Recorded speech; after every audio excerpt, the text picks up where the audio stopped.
With less than 2 weeks to go before the Lunar New Year, shopping demand is rising day by day. Suppliers, supermarkets and e-commerce platforms are now stocking up.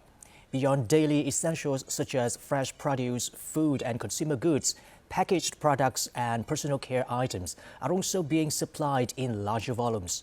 Businesses are now ramping up inventories while rolling out promotions and discounts to serve the busiest shopping period of the year.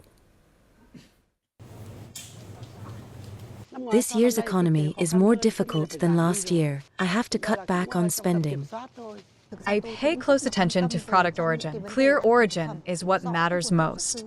Spending wisely and clear origin are the two phrases most frequently mentioned when asking consumers about their Tet shopping plans this year. Businesses are rolling out stronger promotions to stimulate demand, with Vietnamese-made products receiving greater attention. Consumers are shifting towards supermarkets and modern retail chains, prompting businesses to prepare orders earlier. Retailers have proactively increased stock by 10% to 20% compared to normal levels. Retailers are also strengthening their e-commerce channels to optimize supply chains, as around 60% of the population now shops online.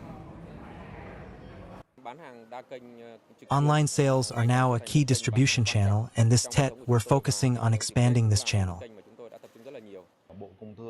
We prepared early and issued directives to stabilize the market and ensure adequate supply of essential goods during the Tet period.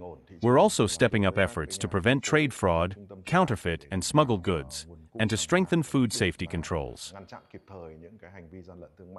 From producers to retailers, the Tet market this year is operating more proactively, with higher inventories and diverse promotions tailored to real consumer needs. The trend reflects a gradual recovery in consumption, where promotions serve as a way to maintain steady shopping momentum as households continue to spend wisely.